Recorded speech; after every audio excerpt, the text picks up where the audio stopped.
আসসালামু আলাইকুম ওয়া রাহমাতুল্লাহি ওয়া বারাকাতুহু। সম্মানিত ভাইরা, আশা করি আপনারা ভালো আছেন। আল্লাহর রহমতে আমিও ভালো আছি। আমি আজকে যে বিষয়টা নিয়ে আলোচনা করতে চাই সে বিষয়টা হলো ছোট ছোট গুনাহ বা অপরাধ থেকে মুক্তি বা নাজাতের উপায়। সম্মানিত ভাইরা, আমরা দৈনন্দিন জীবনে ছোটোখাটো গুনাহ বা অপরাধ করে থাকি। এই অপরাধগুলি থেকে আমরা কিভাবে নাজাত পাইতে পারি, এই প্রসঙ্গে মুসনাদে আহমদ ও তিরমিজি শরীফ থেকে একটি হাদিস নিয়েছি।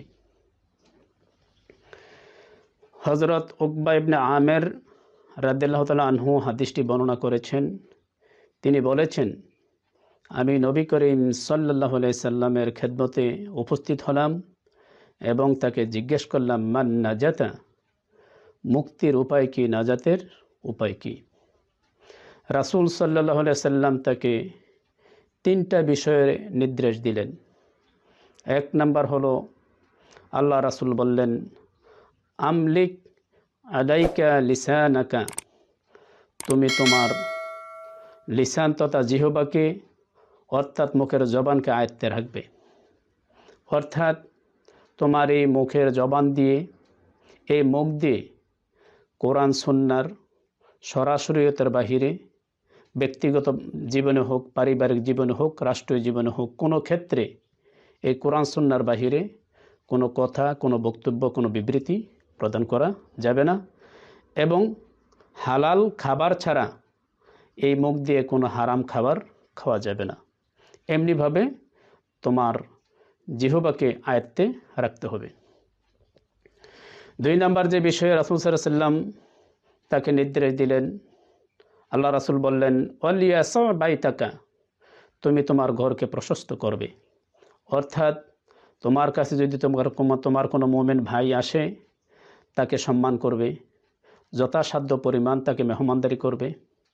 যেহেতু মুমিনের ভাই, সূরা হুজুরাতের মধ্যে আল্লাহ বলেছেন, ইন্নামাল মুমিনুনা ইখওয়াতুন ফাসলিহু বাইনা আখওয়াইকুম, যে মুমিনরা ভাই, তোমরা তোমাদের মধ্যে ফাসলা হও। অর্থাৎ তাহার যদি কোনো সমস্যা থাকে, একান্তভাবে নিজের ভাই মনে করে তার সমস্যার সাথে শেয়ার করা, তার দুঃখে অংশগ্রহণ করা এবং সুখেও অংশগ্রহণ করা। আমরা যদি এইভাবে আমরা একে অপরের সাথে আমরা এই সম্পর্কটা গড়ে তুলতে পারি, আমাদের ভ্রাতৃত্ব বন্ধন আরও সুদৃঢ় ও মজবুত হবে। তিন নাম্বার যে বিষয়টা রাসূল সাল্লাল্লাহু আলাইহি ওয়াসাল্লাম নির্দেশ দিয়েছেন, সে বিষয়টা হলো, আল্লাহ রাসূল বলেছেন, অবকি আলা খতিয়াতিকা, তুমি তোমার ভুলের জন্য আল্লাহর কাছে কান্নাকাটি করো।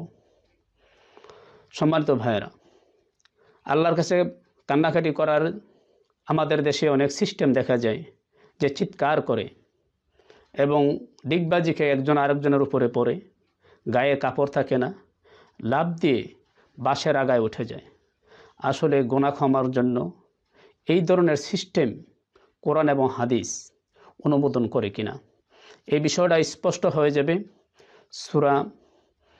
সূরা আরাফের 55 নম্বর আয়াতের মধ্যে আল্লাহ বলেছেন, উদউ রাব্বুকুম তাদররুআ ওয়া খুফিয়া, আল্লাহ বলছেন, তোমরা তোমাদের রবকে ডাকো কাঁদো কাঁদো কণ্ঠে এবং চুপে চুপে। খুফিয়া শব্দের অর্থ হলো চুপে চুপে, নির্জনে, যাতে কেউ না দেখে, না বোঝে, যাতে এটা প্রকাশ না পায় যে আমার লোক দেখানো হয়ে যায় কিনা। এই জন্য নির্জনে চুপে চুপে কাঁদো কাঁদো কণ্ঠে গুনাহ ক্ষমা চাইতে হবে। এর ব্যতিক্রমে যদি কেউ অন্য কোনো পন্থায় গুনাহ ক্ষমা চায়, তাহলে এটা সীমা লঙ্ঘনের শামিল। আল্লাহ বলছেন, ইন্নাহু লা ইউহিব্বুল মুতাদিন, নিশ্চয় এটা হলো সীমা লঙ্ঘন, আর এই আল্লাহ সীমা লঙ্ঘনকারীদেরকে পছন্দ করেন না। সম্মানিত ভাইয়েরা, আসুন আমরা আমাদের দৈনন্দিন জীবনের গুনাহ ক্ষমা চাওয়ার জন্য উক্ত হাদিসের উপরে পুরোপুরি আমল করি। আল্লাহ আমাদেরকে এই হাদিসের উপরে আমল করার তৌফিক দান করেন। ওমা তাওফিক ইল্লা বিল্লাহ। আসসালামু আলাইকুম ওয়া রাহমাতুল্লাহ।